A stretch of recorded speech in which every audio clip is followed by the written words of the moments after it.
Hello everyone, আসসালামু আলাইকুম। সবাই কেমন আছেন? আরও একটি নতুন রেসিপিতে সবাইকে স্বাগত।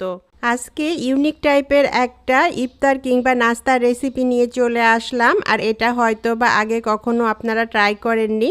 এটা খেয়ে কখনো মনে হবে আপনি স্যান্ডউইচ খাচ্ছেন, আবার কখনো মনে হবে যে পাকোড়া খাচ্ছেন। তো আপনি একের ভিতরে দুইটা টেস্ট পেয়ে যাবেন। প্রত্যেক দিন আলুর চপ খেতে খেতে আর ভালো না লাগলে এভাবে একদিন এই রেসিপিটা বানিয়ে দেখুন। ঘরে থাকা অল্প কিছু উপকরণ দিয়ে এই ইয়াম্মি নাস্তাটা বা ইফতারটা বানিয়ে নিতে পারেন। আর এটা বানানো একদম খুব সহজ, আর এটা স্বাদটা একটু অন্যরকম। ভিতরে যে ফিলিংটা আছে সেটা খেতে কিন্তু অনেক ইয়াম্মি। আশা করছি এই ইয়াম্মি রেসিপিটা আপনাদের পছন্দ হবে। পছন্দ হলে লাইক কমেন্ট শেয়ার করে আমার চ্যানেলটিকে সাপোর্ট করবেন, পাশেই থাকবেন। এরকমই নতুন নতুন রেসিপি দেখতে আমার পেজটিকে সাবস্ক্রাইব ফলো করে রেখে দিতে পারেন। তাহলে চলুন রেসিপিটা বানিয়ে ফেলি। এখানে আমি 3টা মিডিয়াম সাইজের আলু এরকম সাইজ করে কেটে নিয়েছি। আর হলো এগুলো এরকম পাতলা করে কাটতে হবে, এর চেয়ে বেশি পাতলা করলে আবার হবে না। এটা কেটে পরিষ্কার করে 2-3 বার ধুয়ে নিয়ে এরকম পানিতে ডুবিয়ে রেখেছি যেন এটা কালো না হয়ে যায়।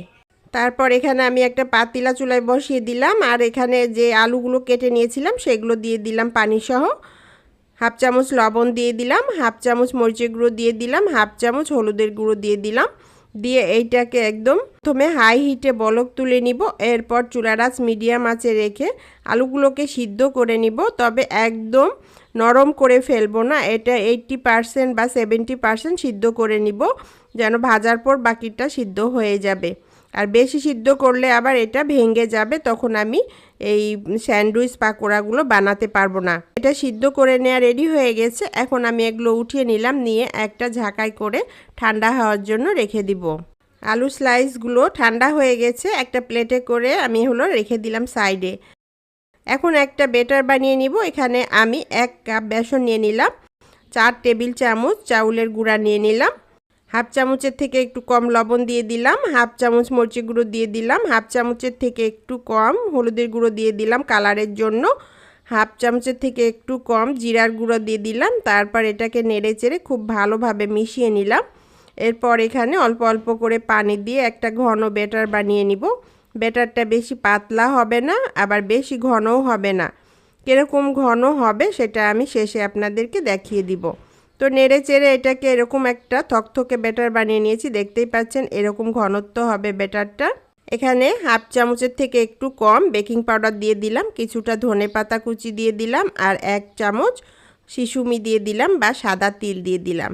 এগুলো অপশনাল, আপনি না দিলেও কিন্তু হবে, তবে বেকিং পাউডারটা অবশ্যই দিতে হবে। তারপর নেড়ে চেড়ে মিশিয়ে নিয়ে এরকম একটা ব্যাটার রেডি করে নিলাম। এটা ঢাকনা দিয়ে ঢেকে সাইডে রেখে দিব রেস্টে কিছু সময়ের জন্য। আর এই ফাঁকে একটা পুর রেডি করে নিব। এখানে হাফ বাটি একদম মিহি চপ করা পেঁয়াজ নিয়ে নিলাম। একটা ছোট সাইজের গাজর আমি একদম মিহি করে গ্রেট করে নিয়েছি, সেটা নিয়ে নিলাম। একটা ক্যাপসিকামের অর্ধেকটা আমি চপ করে নিয়েছি, সেটা দিয়ে দিলাম।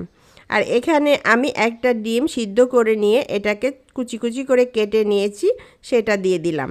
4-5টা কাঁচা মরিচ একদম কুচি করে কেটে নিয়েছি, সেটা দিয়ে দিলাম। কিছুটা ধনেপাতা কুচি দিয়ে দিলাম, হাফ চামচ চাট মশলা দিয়ে দিলাম, 1 চামচ টমেটো সস দিয়ে দিলাম, হাফ চামচ গোলমরিচের গুঁড়ো দিয়ে দিলাম, 1 চামচ মেয়োনিজ দিয়ে দিলাম। এরপর খুব ভালোভাবে এটাকে মিশিয়ে নিব। এটা আমি চামচ দিয়ে মিশিয়ে নিচ্ছি, আপনারা চাইলে হাত দিয়েও মিশিয়ে নিতে পারেন। মিশানোর পর মনে হলো এটা একটু বাইন্ডিংটা বেশি ভালো আসছে না, তো আমি এখানে আরও 1 চামচ মেয়োনিজ দিলাম এবং 1 চামচ টমেটো সস দিলাম। এখানে আমি 2 চামচ মেয়োনিজ এবং 2 চামচ টমেটো সস অ্যাড করেছি। তারপর এটাকে খুব ভালোভাবে একসাথে সব কিছু মিশিয়ে নিলাম। আর এবার দেখতে পাচ্ছেন এটা একদম পুরটা রেডি হয়ে গেছে, বাইন্ডিংটা ভালো এসেছে। এটা আমি রেখে দিলাম। এখন আমি নাস্তাগুলো বানিয়ে নিব, রেডি করে নিব। তো যে আলুগুলো আমি সিদ্ধ করে রেখেছিলাম সেই আলুগুলো ঠান্ডা হয়ে গেছে।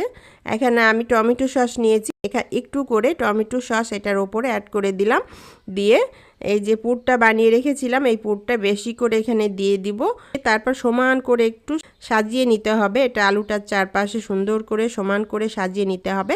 নিয়ে ওপর থেকে একটা আলু স্লাইস দিয়ে দিব। আর আলু স্লাইসটা ঠিক এই আলুর মাপেই নিতে হবে যেন দুটো খুব সুন্দরভাবে সেট হয়ে যায়। ফ্রেন্ডস, আমার পেজে যদি আপনারা নতুন হয়ে থাকেন, ইউটিউব থেকে দেখলে একটা সাবস্ক্রাইব করে দিবেন, ফেসবুক থেকে দেখলে একটা ফলো দিয়ে দিবেন। যেসব বন্ধুরা আগে থেকে সাবস্ক্রাইব ফলো দিয়ে রেখেছেন তাদেরকে অসংখ্য ধন্যবাদ। ফ্রেন্ডস ফ্যামিলির সাথে রেসিপিটা শেয়ার করতে পারেন, কমেন্টস করে জানাতে পারেন আপনি কোথা থেকে দেখছেন, তাহলে পারে আমি পরের রেসিপিতে আপনার নামগুলো বলতে পারবো। প্লিজ একটা লাইক দিয়ে যাবেন। তারপর ওপর থেকে একটা স্লাইস দিয়ে খুব সুন্দরভাবে এটা সেট করে নিয়েছি, দেখতেই পাচ্ছেন একদম সুন্দরভাবে সেট করে নিতে হবে। তবে ওপর থেকে বেশি চাপ দেওয়া যাবে না, তাহলে হলো পুরটা বাইরে সাইড থেকে বের হয়ে আসবে। উপরে শুধু আলতো হাতে এটা সাজিয়ে দিতে হবে। তো একইভাবে আমি সবগুলো এই হলো স্যান্ডউইচ পাকোড়ার নাস্তাগুলো বানিয়ে রেডি করে নিয়েছি। তো এখন আমি ভাজার প্রসেসে চলে আসলাম। আমি আগে থেকে চুলায় তেল গরম করতে বসিয়ে রেখেছিলাম, তো তেলটা গরম হয়ে গেছে। এখান থেকে আমি 2 চামচ গরম তেল তুলে যে ব্যাটারটা আমি বানিয়ে রেখেছিলাম সেটার মধ্যে দিয়ে দিলাম, দিয়ে খুব ভালোভাবে ফেটিয়ে এটা রেডি করে নিলাম। যে স্যান্ডউইচ পাকোড়াগুলো আমি বানিয়ে রেডি করে রেখেছিলাম সেগুলো একটু ব্যাটারে ডুবিয়ে নিব, নিয়ে তারপর এই তেলের মধ্যে দিয়ে দিব। ঠিক একইভাবে সবগুলো স্যান্ডউইচ আমি ব্যাটারে কোট করে এই তেলের মধ্যে দিয়ে দিব, তবে বেশি দিব না। আর হলো এই স্যান্ডউইচ পাকোড়াগুলো একটু ফাঁকা ফাঁকা করে দিব যেন ব্যাটারটা একটার সাথে একটা লেগে না যায়। একটার সাথে একটা লেগে গেলে তখন তুলতে গেলে কিন্তু খসে যাবে। তারপর দিয়ে এটাকে একদম চুলার আঁচ মিডিয়াম টু লো ফ্লেমে রেখে একদম মুচমুচে ক্রিস্পি করে ভেজে নিব। এক সাইড ভাজা হয়ে গেছে, এখন এগুলো উল্টিয়ে দিলাম, দিয়ে অপর পিসটাও এইরকম মুচমুচে ক্রিস্পি করে ভেজে নিব। দেখতেই পাচ্ছেন ফ্রেন্ডস, এটা কত সুন্দর একটা গোল্ডেন ব্রাউন কালার চলে এসেছে। আর হলো এগুলো খুবই মচমচে ক্রিস্পি করে ভাজা হয়ে গেছে। এখন আমি এগুলোকে সব উঠিয়ে নিব, নিয়ে একটা প্লেটে সার্ভ করে দিব। হয়ে গেল স্যান্ডউইচ পাকোড়ার রেসিপি। স্যান্ডউইচ খেলে যে ইয়াম্মি একটা ফ্লেভার, একটা ফিলিংস আসে আপনার ভেতরে, এটা কিন্তু কামড় দিলেই কিন্তু আপনি সেই ফিলিংসটা পাবেন ভেতর থেকে। মেয়োনিজ এবং হলো টমেটো সস আছে, আর হলো ফিলিংটাও কিন্তু খেতে দুর্দান্ত স্বাদের। তো বন্ধুরা, একবার হলো এভাবে এই স্যান্ডউইচ পাকোড়ার রেসিপিটা আপনারা ট্রাই করতে পারেন, বানিয়ে দেখতে পারেন। একবার বানিয়ে খেলেই বুঝতে পারবেন আমি কথায় শুধু বলছি না, এটা কাজেও কিন্তু সেই রকমই ইয়ামি। অবশ্যই আপনার বাচ্চারা এবং আপনার ফ্যামিলিরা এই রেসিপিটা খুবই পছন্দ করবে। আশা করছি এই রেসিপিটা আপনাদের পছন্দ হবে। পছন্দ হলে লাইক, কমেন্ট, শেয়ার করে আমার চ্যানেলটিকে সাপোর্ট করবেন। এভাবে সব সময় পাশেই থাকবেন। আবার দেখা হবে এইরকমই নতুন নতুন রেসিপির সাথে। আল্লাহ হাফেজ।